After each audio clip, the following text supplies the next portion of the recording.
Welcome to From the Pitch to Purpose. That was my own sound effect if you couldn't tell. I am Sammie Bee.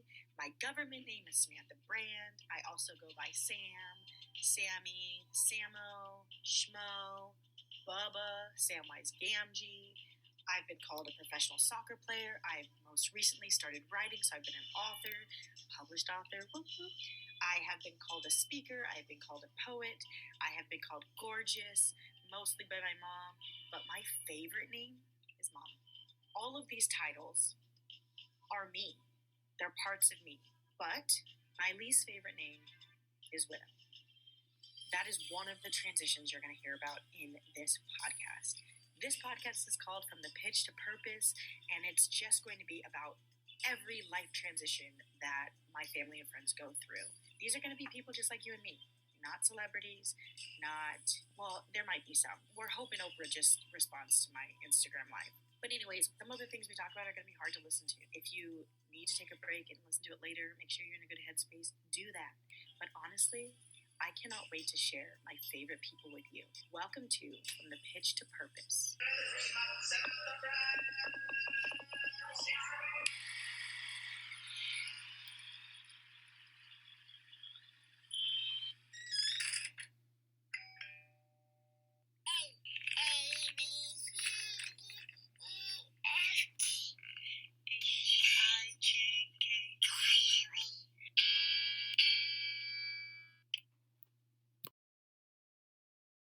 You are in for a treat. It's the second part of my mom, my sister, and me chatting away. So enjoy.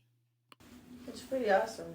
You guys kept a pretty freaking amazing relationship. What? In a world where marriages last about 40% of the time, that's a massive accomplishment. You know, over half of marriages fail. Well, I'm always in the top 2%. You know, they said the doctor told me that the tumor I was growing in my stomach, the 10-pound one, only 2% of the people get it. So in the good and the bad. So why I'm an overachiever. Yeah.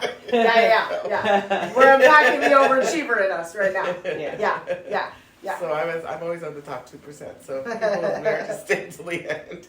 I definitely accomplished that. So that's kind of fun. It's interesting you say that because I remember, I think it was Elika. She asked me before I went back the second time from Sweden. She's like, oh, have you and... No, it was actually the first time. Oh, are you and Dolte? Are you guys worried about, being long distance? And I was like, huh? She's like, worried you guys are going to stay together? I mean, and we had only been dating for maybe 2 months at this point. I was like, oh, we haven't really talked about that. We've just been worried we won't see each other. That was like, I never once thought we would not be together forever. It was never something that wavered, and that was the most confident I've been about any decision was to be with him. And it's obviously shaken my confidence now because of all that's happened, but, and how little I know how to trust my own judgment now. But I never faltered at all when the decision came to being with him. And I think, and I had also told someone, I think it was Maggie, I said I would have never divorced him. Even if he made my life, I don't think I would have ever been able to do that, and it was never a question of if we'd be together, it was when. There's always hope. There was always hope. Yes. Which is the worst part about his death, is that the hope of us being, the family that I envisioned when I held my daughter for the first time, the hope of that is gone. And I think that I don't know what to hope for next. And I think that's something that was really hard in losing a piece of your future, is that it's like, well, it's almost like when you become a new mom nowadays, there's almost over information.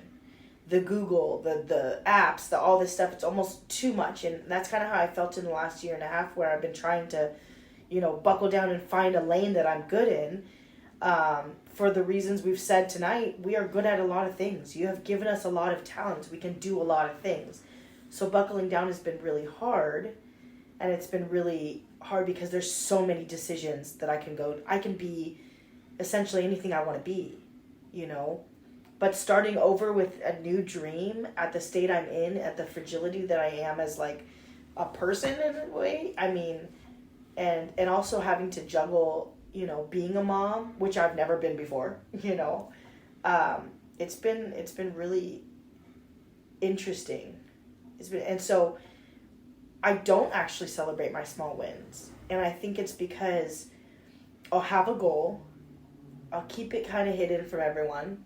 Won't talk about it. I'll just do it. I just do it. I'll just do the goal. I just wrote the book. I just printed the other books. I just published the books. I just do the thing. Because I think that I fight for my goals very internally. And it's really hard for me to do that out loud with the people that I love, because I've been so, my judgment in my own brain has been so, I guess, challenged in the last few years. I've just judged myself and what I feel and what I do so harshly that I don't need anyone else's brain in there, you know? And so I kind of just like work through these things, and I get excited very minimally, because if it flops, then I don't, you know, lose much or whatnot. And then I just do the thing, you know? And so I don't think my accomplishments have been in the last year very plotted out, but now that I am looking forward and I'm trying to be more intentional about my goals and everything, I don't always know what to hope for or to wish for. God's will. Yeah. You had thoughts? More so just, I would encourage you to start sharing your goals with others in the earlier stages. And the reason why I say that is something that I've learned is to get to where I am, even though for a lot of people that may not be much, because I think it's very relative in terms of success is very relative for people. Yeah. But I've seen many successes because I share the goals with others, and it's a form of manifestation. So you might be, quote, as people would say, blocking your blessings or closing off certain avenues of success if you're not sharing them. And the reason why they say that you should share these things early is because you never know whom in your circle or whom in your circle's circle may be able to help realize their successes faster or more robustly, so to speak. The minute I started talking about hey, I'm going to be promoted within the next 2 years, that's the job I'm going to have, la la la la la. Once people started hearing these things I was saying out loud, I'm going to have XYZ, or this is this and that, the other, and not in a pompous or arrogant way. I'm just sharing it as if my excitement with others about what my goals are. People started getting this little buzz happening, and then people who could help me get to that place started saying, hey, heard you wanted that. You know what you should do? Try this. Hey, heard you wanted that. I know someone you should talk to. Or hey, I put a good word in for you. Or hey, the minute I started manifesting those things. In fact, I wouldn't be where I am if I didn't hear someone whispering about the position being open and me saying to someone else, hey, if they're looking for someone, put my name out there. Right. So like, what I understand though is when you're doing that, you're becoming very vulnerable to others. Yeah. Because when you don't see that success right away, you're worried that people will lose faith in you. But nothing worth doing is easy, and nothing worth doing comes very quickly, and or comes overnight. So the other thing too, I say the other half of that is this: as you're manifesting out loud to others what your wants are, what your desires are, you're irrevocably sharing what self-advocation looks like to others who may not be as courageous. So you're demonstrating to others what it's like to manifest. Right. And you are putting on the slow cooker or the back burner in their own minds what it looks like to be a strong woman who's confident in yourself and who's sharing your goals and who wants help from others to get to that place. And then you're starting to develop others not even realizing it. Right. And I was speaking at this conference, in front of a couple hundred women about self-advocacy and what holds us back. And one is fear of rejection, fear of failure, and all these things. But once we start to share these vulnerabilities or these challenges, or even more importantly, our goals, others can help elevate. Others can help us. And then, like I said, along your way, you're helping other women who have those same struggles as you realize their potential, because now they're talking about their goals as well. Right. And then now you have an open door and an opportunity to help someone else. Yeah. So it's something that I would encourage to, because like you said before, you do tend to take a very introverted approach at your goals, but that can be very frustrating and can also slow down your successes as well. Because then it's all on you, and you're no longer extenuating, I guess. You're extending your reach further out to others, I guess. I think so. Something I don't know that I've talked to you guys much about was the decision I had, my first decision regarding dating my husband. So I'm sitting on the back porch. I just met him. I asked him who he was. He said Christopher, because he didn't know how to say his name to me, so I would understand his name in English. So right after that, I asked Johanna. I said, "Who's that? Like, I need to know who that is." And I was given the warning. I was given a warning that he struggled with drugs, and it wasn't like she was saying anything against him. She was mostly just worried for me. It was mostly just like hey, before you get excited about this person, I need you to know that he's had a real struggle with, addiction in his past, and he might not be a good fit for, you know what I mean, everything like that. And I blew past that warning for many reasons. In my brain, I thought, anybody I meet post 29, 30 years old, my age, 27, whatever, is going to have a past. We have all probably we've all been through our 20s already. And we do some dumb stuff in our 20s. So in my brain, I didn't think of that as like the giant red flag that I would in retrospect. And so when she said that, I made that decision to blow past it. And I think since that moment, when I look back at that moment, I constantly judge myself for that decision. And then the next decision was, he had a very honest conversation with me about addiction and his whole life and all these things. And I again said, it's okay. Like, I'm okay. And I was almost uncomfortably okay with it, to a fault okay with it. And I think now I know, I've been through therapy, I know that I didn't understand what any of it meant. I didn't know what addiction meant because I'd never seen it firsthand. And unless you've seen addiction firsthand, you will not understand it. Yeah. Bless you. You don't understand it. And we weren't raised around alcohol. We weren't raised around drugs. I wasn't raised in a world in which I knew what even a relapse looked like. It's very glamorized. Doing drugs, all these things are very glamorized in movies. So I just didn't think it was that big of a deal. Boy, was I wrong.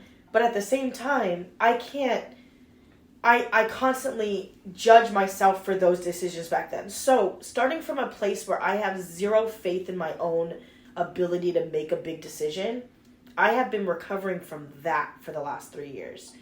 And I've been recovering from just choosing someone who I would choose again going back.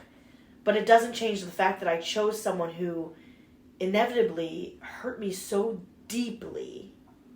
And this could be anyone's story. This could be you chose someone who, doesn't do right by you, by your kids, or who left you, or who cheated on you, or who, there's the decision to pick your mate. And I went through the wedding. I did the vows. I had a baby with this man. And so I chose him over and over in these big, big, big ways.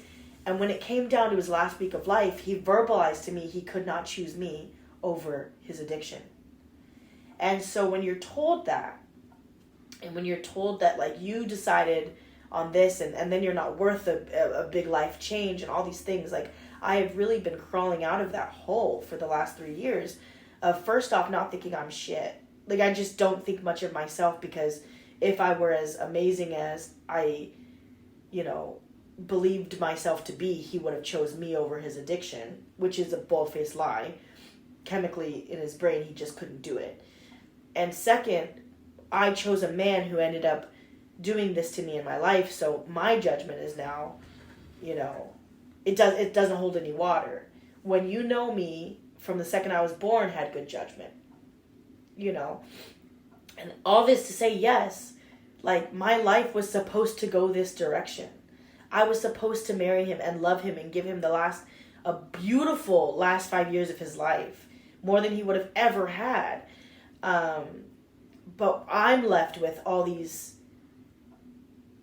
assumptions about myself now that I am sifting through, that I am wondering which ones are real, that I can trust. When will I feel like I can trust my own brain again? And so now that I'm transitioning into new things, I'm noticing that, like, I will make a big decision, and then if someone tells me it's wrong, I'll believe them first, because I could not possibly trust my own brain. I want to do this one thing, but then, a friend of mine just says, oh, I don't know if that's a good idea. Boom, I'm not going to do it, because I don't trust my own brain. And so I've been on this journey to start to trust myself again. And I think that in doing these big things alone, I've gotten to just listen to my own heart, and when I did ask for people's advice, I listened to them, and I was like, I'm still going to do it my way. That confidence that I'm building, my book, a friend of mine gave me some really, really good advice about how to do my book, in which I should have done. But if I would have gone backwards and done what she said, I don't know that I would have ever released it, because then I would have been trying to do it exactly how she said. And so instead, I was just like, you know what? I like this. I'm going to put it out, But I'm getting better at inviting people in without it being their word or mine. I'm understanding how to collaborate between other people's opinions and how I feel about me. And that's been a really, really big learning curve for me. And I think that the key here, though, is finding the right types of mentorship, because just asking anybody their opinion isn't always going to yield fruit that makes you succeed. So I think what you're trying to say, however, though, is making that decision in terms of who are the right people to listen to is challenging for you. Absolutely. And that makes sense. What I guess what I'm trying to say is don't close yourself off to the people who are of sound mind and who are also successful in their field, or successful at something that they did on their own, because even if you don't take 100% of their advice, you're still going to be heavily influenced by the energy exchange. And if you could only get but so far without energy exchange, because you're not alone on the planet and you're not alone on the earth, and you ultimately need others to survive. They have to buy your book, they have to believe in you, they have to XYZ. So what I'm trying to say is that you just have to find the right mentorships, you have to find the right relationships in which you can trust that they have your best interests at heart, or those who are actually experts in their field. You don't just ask Susie, who goes to work every day, clocks in every day, and is, for lack of a better term, dumb as rocks. You find somebody who's, or you find somebody online. Like, my mentor is Simon Sinek. So I listen to him every single day. I listen to one of his podcasts or his TED Talks and on leadership and how to be a better leader, right? And how to lead this new generation of individuals. What inspires them? What do they respond to? Because I'm motivated by something else than what they are motivated by. So what I'm trying to do is expand who I am as a leader to incorporate more others, to be more inclusive as a leader, if that makes sense, to other developing minds and other developing hearts, because people are so different, And so maybe you find it in podcasts as well. Maybe it's not someone that you work with at a gym or what have you, but finding someone who can influence you positively, who inspires you, will help too, Absolutely. And I think that that's what I've done over the last year and a half, have been just surrounding myself with badass women, because that was something that was really, soccer is such a male dominated industry with our leaders. Most coaches are men. Most directors of operation are men. So I've had to have so many, managers, men and whatever, believe in me. So I haven't really been around a lot of extremely strong and powerful women. So I think that it's been really cool over the last year and a half. Have I gone broke doing it? Yeah. I've invested a lot of money into my self-development. But it's got me into rooms where I hear a nugget, and that nugget builds on another nugget. And then I feel bold enough to write a book, and I think that I'll go broke for that. I will go broke to learn how to trust myself again. And in hearing how they trust themselves, or where they came from and what they did to get out of the holes that they were in. And I'm still searching for other people who have come from similar situations as I have. And I think that there's such beauty and relatability, but I have such a unique story especially in my widowship. I have such a unique story in how it all went down. But I think that finding people who can relate to you on a lot of different levels, a widow who has become a billionaire. You know what I'm saying? Like, I'm still looking for people who have truly been to the depths of, this type of despair, because it's so different. It's so different to talk to someone who has had, one hiccup in their life. I mean, becoming a widow at 32, I think I was, 31, is a very different experience even than you becoming a widow at 63, It's so different. So I'm grateful and thankful for you two as just leaders in my life. And I think it was almost a little more than a year ago, I asked Daphne to be someone I can call for accountability, and boy, does she take that role real serious. I've still got kid gloves on for the most part. Yeah, but yeah. When you're ready, I'll sense it and I'll level it up. Yeah, and I think that's and I think that, and I've had to actually, even in just asking for her to be my accountability person, I had to grow in how I communicate what I needed in the moment. Because there were times where I call her and I thought I wanted advice. She'd start giving it to me and say, "No, this is not what I needed. I'm so sorry.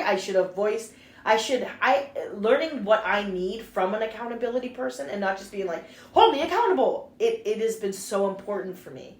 And it's been important for me to be open to receiving criticism from someone I know loves me deeply. Because it's going to come from love. And that's where I needed to start. Feedback is a term I like more, because I'm never going to come at a place where I'm criticizing you. It's feedback on your journey. So like, hey, let me give you some feedback. Let me give you some how-tos. Let me give you some best practices. It's never going to be like, oh, you made a terrible decision. Let's go ahead and walk that back. Yeah. I don't think that had ever come out of my mouth. I'd say, hey, what are we looking for? Are we looking for an event session? Are we looking for how to move forward from this? Yeah. Because I can give you how to move forward. I can give you 1,000 ways to move forward from this moment in a way that's going to be successful. But what are you actually looking for at this point? And it's frustrating to be an accountability partner when you have so many of the answers and people don't want answers. Yeah. It's so hard to go, hey, I've got it for you right here. This is what you need. This is the map right in front of you, and that's not what they want. They just want to emote.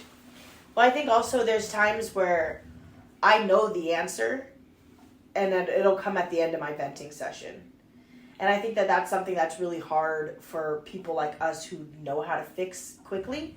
Like, I can hear my friends' problems and be able to fix it very quickly, or at least get them to a point where they feel okay about their problems. We've been doing that our whole life. But when it comes to me, I think that a lot of times I don't know how I feel until I write or talk it out. And there's not many people that I trust to hear me vent. It's just not many people that I trust in life to just hear me at my worst. And I think that's why essentially I started writing, was because I didn't want people to hear me venting. I didn't want people to hear not happy Sam. I didn't want people to, judge me by the darkest parts of my brain. So I put it on paper. I put it in a poem. I put it somewhere else that I hope no one would ever find. But I'm learning that in sharing my darkness, other people relate to it. And it also teaches me, I guess, how impactful your story can be for someone. And I think that there was something that someone said, like, you need to share from a place of healing where you're sharing about a scar and not a scab, or a scar, not a wound. And I did the exact opposite, and it has really, truly been the most freeing thing, because I was always sharing scars. I was always telling people how I healed from something. And it always came very robotic, and it was very sugar-coated and everything. But when Tote died, I don't remember posting all those poems, but I posted real, raw, scary, sad things. And people have related to those things, and they're like, I felt this about this, and I did that. So I think there's a place to emote, and there's a place to vent, and right now I'm just working on when and where to do which with who.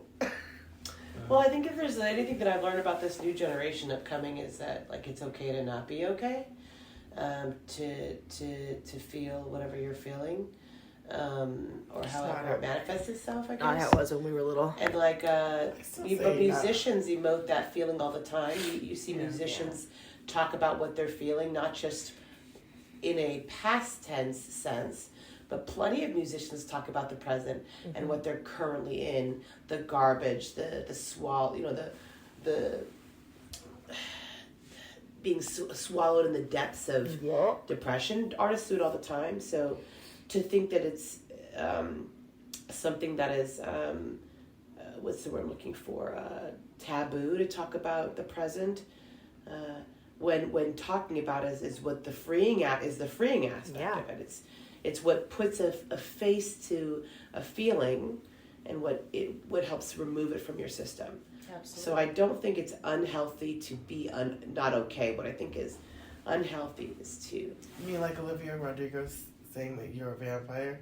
You're a bloodsucker? Yeah, no, she's calling out the present of what it is. It's okay to be in the present and say, hey, this is not okay, or to not be okay. It's very freeing to speak into existence what's happening to you now, as opposed to being to masticate it on the inside. This is true. It's actually a little more healthy. I mean, but obviously there are healthy ways of expressing that in the emoting, and there are unhealthy ways of doing so. Because there are times that you're not obligated to say what's on your mind. Because if it's going to do damage... There is a time and place. There's definitely an appropriate place to do it.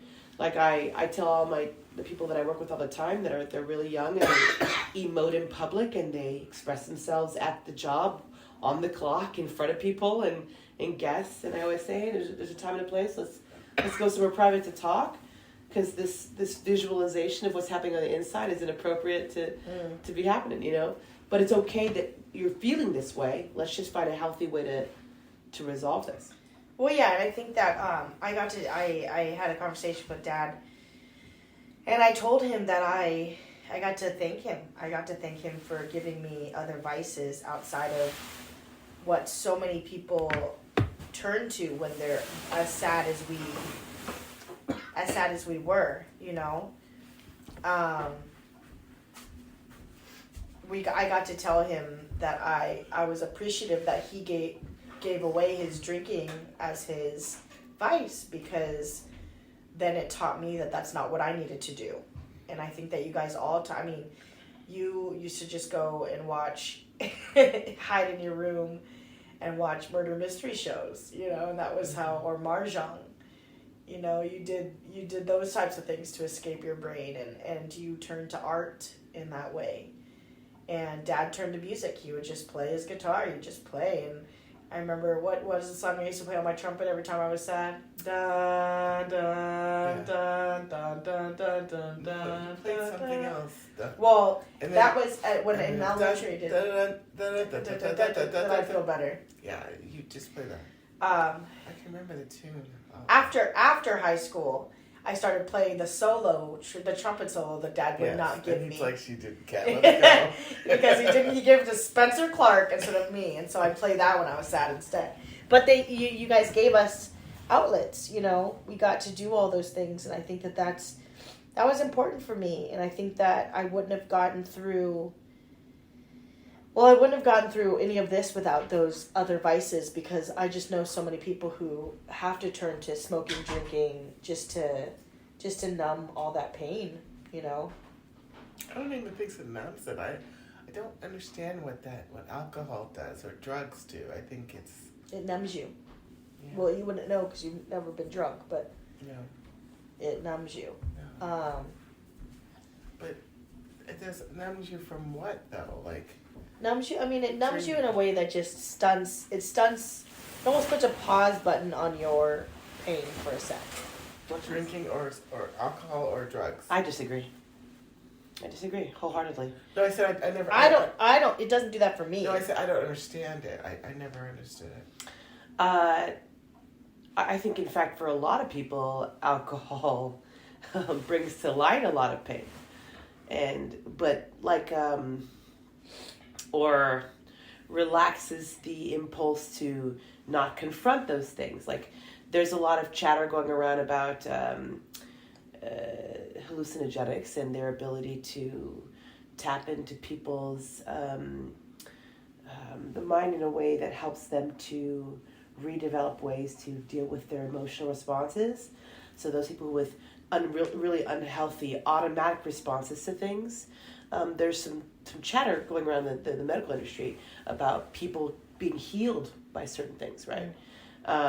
Healed from trauma, healed from pain, or being able to better to change their brain chemistry. Correct. Well, what happens when they're not on a drug? No, some of them are lasting effects. Some people have been changed on acid to a certain extent, where they look at life differently. Some drugs have a long-lasting effect. Some drugs are temporary, like alcohol. To a large extent, well, for some is a temporary relief.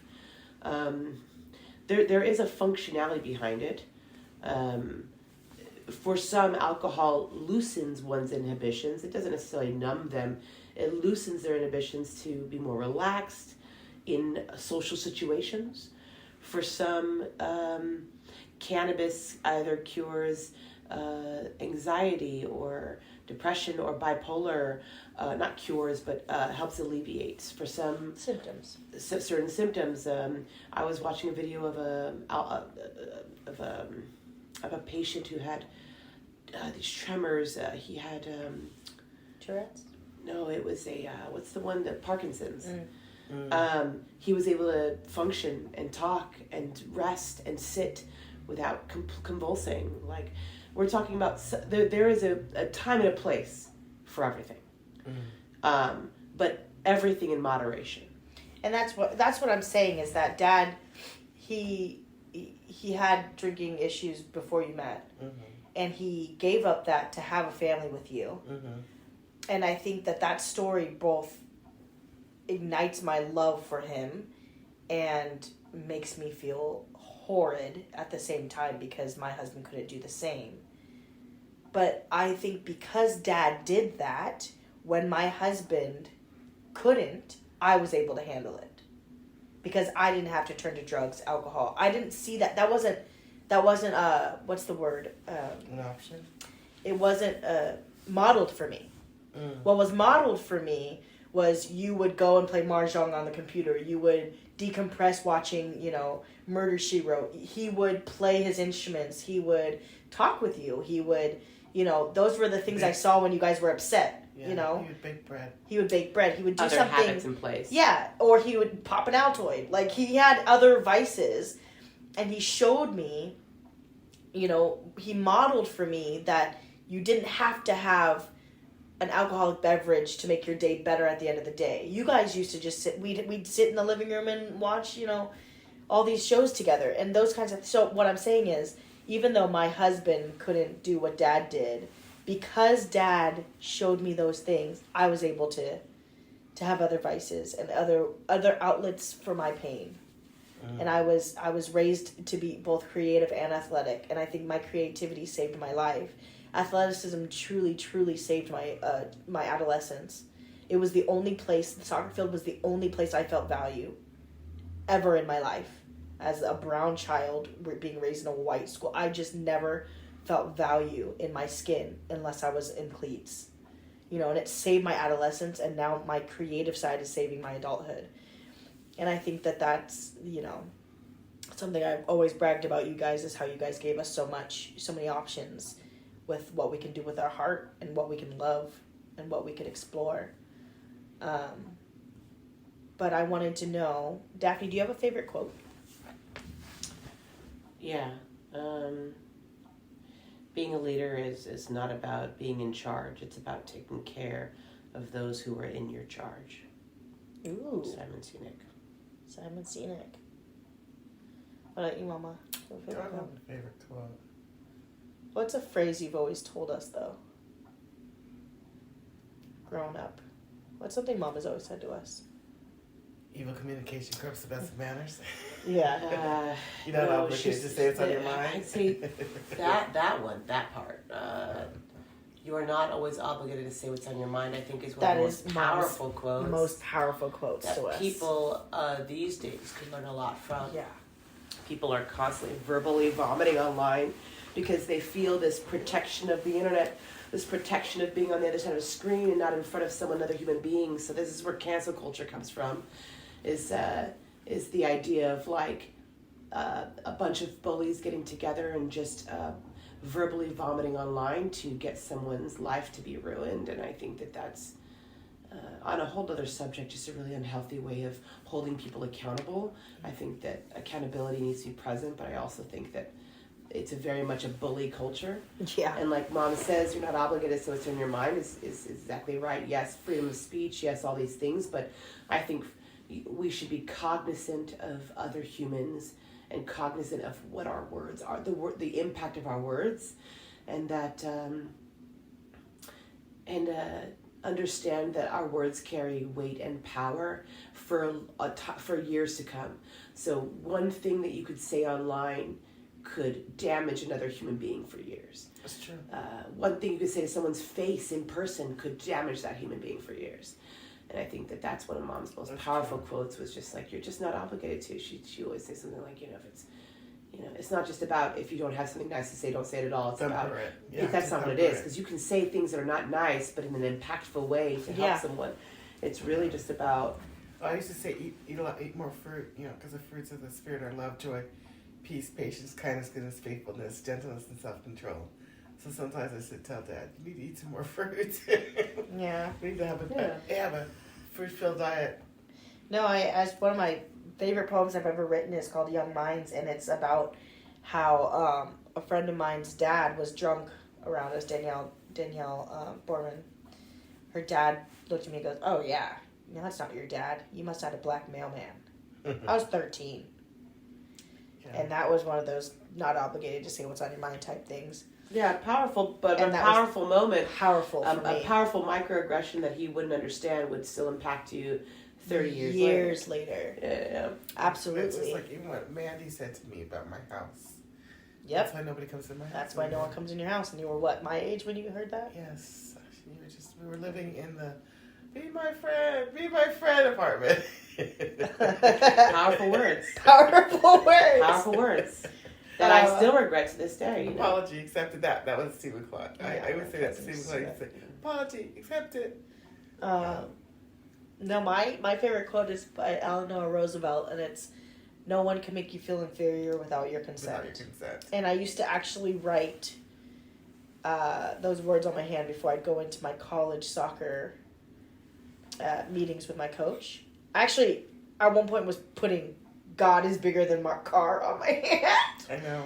Because of that, because I felt so inferior in his presence. I couldn't even play the game I had been playing for 20 years up to that point. I couldn't do anything, but I was constantly letting him make me feel inferior. I was giving him consent. Have you ever reached out to him and let him know what he made you feel like? No, I thought about writing an email once. Same thing with Maite, with my assistant coach, and I think that it wasn't until my senior year that one of the recruits said, "What are you talking about? Mark loves you." And I was like, are you kidding me? He hates me. And she goes, "He used you to recruit me." And I was like, "What?" And she's like, "Yeah, he brought me on to play with you." And I was like, "That's impossible. He hates me."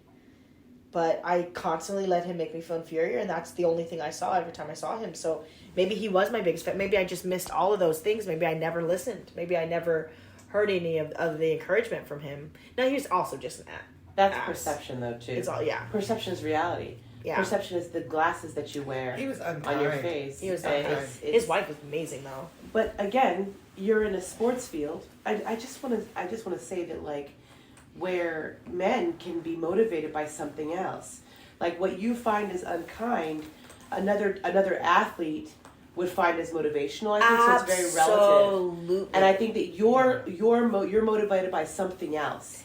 And I think that that's why you thought it was unkind. Because I can tell you right now, there are people that I work with to this day in and day out, who think I hate them because I don't say to them, "Oh, you're so perfect. Oh, it's okay, you're so perfect." Because their perception of a leader that is a good leader is one that says, "You're so perfect." They need a different type of inspiration. They need absolutely. But that's what I'm trying to tell you is that it's all the glasses, the perception of what you see in your life. So I wouldn't say that just because someone is strict and sometimes militant or those things is the wrong way to do things. I just think that sometimes you have to know your audience too. That's true. And I remember John Spankowski told me, and so did the guy that sings, the black choir. He told me that Dad hated him. Remember one of the boys that...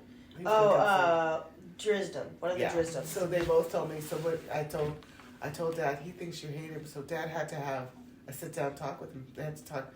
Drisden had to talk one-on-one. He goes, "I don't hate you. I don't like the way you behave in my class." Yeah.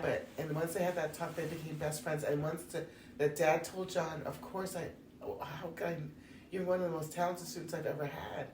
And John needed to hear that, and then they were besties. And then he was calling Dad and asking him for advice on, "I want to change my profession to being a music teacher, and can you make a living? And Dad went the last week before he died to ask to give John his job, but John thought that Dad hated him, and he had Dad since he was in elementary school. And Dad's the one who taught him how to play the trumpet. So he thought Dad hated him. No, I know. So And Dad You look at the coach for the Wrexham team, for example. Yeah, the way he communicates with his team, especially when he's upset, it's just it's a different world. And I think that people, and obviously there's a gender difference there too. But like I think that that everyone's motivated by something different, and I think that. And they only see one thing. But I also think it's impossible to know everyone that you coach or know everyone that you lead to a certain extent. So you're not gonna win everything. You're not gonna win every battle. They're not gonna tell you. All you can do is try. They're not gonna tell you. All you can do is try. And that's why I used to take when Dad taught sixth grade. I used to take everybody. We used to go. The reason why I took everybody to do that overnight camp with Dad, because I wanted to see him. He's a human being, because he's a different teacher than he is a man. He was different, and he told John the same thing. He said you have to be hard on those kids the first couple of months, and then you can let up on them. And John thought, no, I'm not going to be that kind of teacher. And now they ran all over. You also have to remember that some of the most talented musicians and athletes and composers had all strict teachers. Yes. And so it doesn't come from just patting someone on the head and giving them a participation award. It comes from grit and hard work and structure and pushing someone to their limits. That's how you become the best at what it is. But when you pat someone on the head and tell them that they're perfect, or when you don't push them beyond what they believe they can be, at times you'll never see the results of that kind of excellence. Well, when that girl told me Saturday, she said, she was crying, and she said, the best compliment I've ever had was when your husband said, when I was in junior high and I was marching, he said, "You march so smooth, it's like butter off a bald monkey." And she said, "I've never felt so proud, and I wanted to be the best for him I could ever be." Yeah. You were a relentless coach, if I can remember that properly. You never said anything good about me and the way I played. Yep. Nor did you say anything good about my talents as an artist. You only critiqued me. Yes. But that's why I was the best at everything that I did. Is because I didn't constantly get someone saying, "Oh, you're so great," or "Oh, you're so good." It could have been better. Here's what you could have done better. It could have been better. And yeah, would I have loved a few celebrations along the way? Absolutely. Absolutely. But I think Dad did that for us. But Dad was that balance where Dad was like, "Whoa." But what I'm trying to tell you is that, like, you have to have someone who's constantly lighting a fire into you. When I was talking to a young lady at work who was saying something about, I just feel like they don't see the passion that we have. I don't feel like they don't see all the work we're putting in. I was like, they don't have to see it. They're going to feel it. They're going to eventually feel it, and they will eventually see it. I said, but that's not why we do this, is it? It's not about them praising us for what we do. I said, that's not why we do it, right? We do it because this is what motivates us. We do it because someone did it for us. We do it because there's not always someone who's going to be there for them. I said, so sometimes we're going to be unpopular. Sometimes we got to get that tough love out. Sometimes it's not going to feel like love at all. Sometimes it's just tough. I said, but that's our jobs. Our job is to find a way to connect, find a way to motivate, and hold people accountable. Like that's just unfortunately the nitty gritty of it all. Yeah. You know. Well, I know, and I think that my mom said to my assistant coach, which ended up shooting me in the foot, said, yeah, you know, if you treat Sam like a superstar, she'll play like a superstar. And they heard that, and they were like, oh, so she's a diva. But the difference was is like, all you had to say was, good game, to me. And I was like, yeah, done. I did it. That's it. You do have a strange ego. I did. If you show her, if you show her that you, like, I don't remember, it was never a superstar because I never called you. Yeah, you and I are very different like that. Yeah, you have you're motivated by the good. Approval. Yeah, and I remember being like, I was very coach motivated. I was very much like, I want to please the coach and I want to do this, but I also had this huge desire to please my teammates, to make sure they felt seen, to make sure that everyone around me felt like they were part of the team. And I outside of the field, I felt so ostracized in every aspect of my life, always, even down to our family dynamic. I remember telling Dad, I said to Dad, I am the fifth wheel of this family. Like, I don't fit. You know, this was, before I found out anything about Dad. And he goes, you're not the fifth wheel. You're the fifth point of our star. That's something Dad would say. I was like, Papa! But I felt like that. So on team situations, I was always best friends with a 26th player. I never wanted anyone to feel like felt that I was better than them, anything. And that just created this huge need for everyone's approval on a team. And I think that's why when a coach didn't believe in me or something, I was just so distraught. So I was like, well, that was the easy. Believe in her. I was like, but that part has always been the easy part. That you're gonna believe in me. Like I'm a believing a bull. I'm gonna score the goals. Just tell me I'm gonna score the goals. I'll score the goals. Yeah. And I till this day am still working on being able to tell myself I can score the goals. Yeah. And I'm completely the opposite. Is that I already know that I'm gonna win. I just so for me, because I don't always have the faith of others around me, it doesn't matter anymore, because I'm just going to do what I do. Yeah. Like for me, it's completely the opposite. And the faith actually doesn't matter anymore. It's icing. It's icing on top of the cake for the win, right? But I'm going to get the job done anyway. And so but that's from not receiving praise for so long that you just go, all right. Guess what? I know that you know that I did it well, so I'm just going to let myself know that, and I'm move on to the next project. So I essentially I'm a project eater, so that my resume gets stacked, so that my reputation gets stronger and stronger and stronger. But it has nothing to do with. You do the work behind it. I don't think that people even realize all the work that goes behind it, and they always wonder. And then now they're telling me that I tell them what to do. That's exactly what you do. And so I'm like, listen. You're doing it because you want to do this. I know that you don't know this right now, but you want to do it. You want to feel. But then they never give the credit. John will never say thank you for help. He'll never say it. You'll never hear him say it. Every time I give him a project, he succeeds at it. But I'm never gonna. It's like he's gonna begrudgingly do it. And he's just like that. And I think that's one thing that I've, as an adult, realized how much I do owe to you, and that I do thank you for. Because honestly, I think I discredit becoming a professional expert, and I say that, I didn't work that hard, but I did. I worked really hard at every practice. It wasn't until I think I was 20 something where I'd like a ball would go towards the sideline and I wouldn't, shred my leg to get to that ball at a soccer practice. And then I learned to even taper down at all, but I worked really, really hard on the field every time I stepped in between those lines. And I just never, ever gave myself that kind of credit. But I also have talked about this recently about our forced response when someone said that we were good was, it's not me. What is it? It wasn't me, Daphne. It was the Lord working through me. And that was something you had me say every time someone complimented me. Every single time. Which is great for Team God. That's great for Team God, but for Team Sam, it made me feel like I never accomplished anything. And I was never the thing that did the hard work. I was like, oh, well, I did nothing. I'm just a vessel. But it was still me that had to get out of bed to run for Mrs. Vallejo's. Well, for Mrs. Vallejo's to get out of bed at 5 a.m., I had to do that. Like, yeah, God made the body, but I had to get it moving in the morning. Yeah. But it took me a long time to take any ownership of the things that I've accomplished and things like that. It's Chariots of Fire. He said, when I ran, I feel, it's the best movie ever. Yeah. Well, I love you guys, and I will let you go to sleep. It's 11 o'clock. Thank you guys for talking with me. I love you. Love you. I love you. I love you too. Thank you. I love you more. Love you the most. Thank you for listening to my sister, my mother, and I, and just my sister and mother and me. Just having a great conversation about our lives. I'm so blessed to have these women in my life. So if you want to subscribe, share with a friend, do all the things that I'm supposed to say at the end of a podcast, do that. But also go tell someone they're awesome today. Love you.